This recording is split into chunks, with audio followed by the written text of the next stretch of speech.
दोस्तों, हजरत ईसा अलैहिस्सलाम की वफात के बाद क़यामत को सिर्फ 40 साल रह जाएंगे।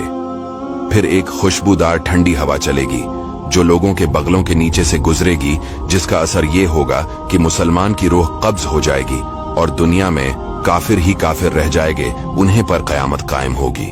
जब खुशबूदार हवा गुजरने की वजह से तमाम मुसलमानों की वफात हो जाएगी, इसके बाद फिर 40 बरस का जमाना ऐसा गुजरेगा कि इसमें किसी की औलाद ना होगी, यानी 40 बरस से कम उम्र का कोई ना रहेगा और दुनिया में काफिर ही काफिर होंगे।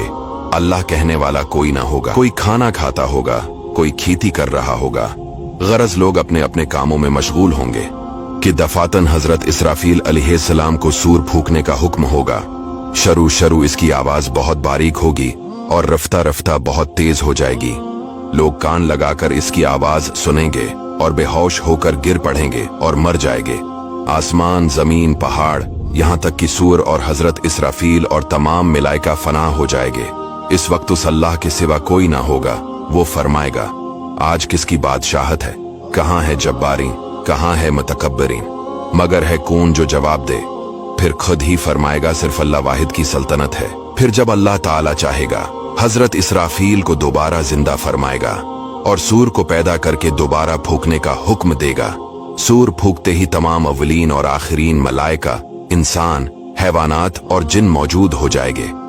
सबसे पहले हुजूर सल्लल्लाहु अलैहि वसल्लम अपने कब्र मुबारक से यूं बरामद होंगे कि दाहिने हाथ में सिद्दीक़ अकबर का हाथ, बाएं हाथ में फारूक आज़म। फिर मक्का और मदीना के मकाबिर में जितने मुसलमान दफन है, सबको अपने हमराह लेकर मैदान हशर में तशरीफ ले जाएंगे। ये मैदान हशर मुल्क शाम की जमीन पर कायम होगा।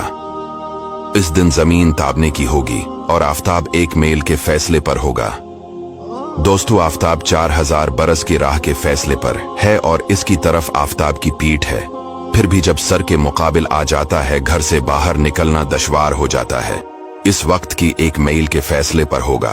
तेज और गर्मी का क्या पूछना, और अब मिट्टी की जमीन है, मगर गर्मियों की धूप में जमीन पर पांव नहीं रखा जाता। इस वक्त जब ताबने की होगी और इस कदर से पसीना निकलेगा, 70 गुज जमीन में जज्ब हो जाएगा।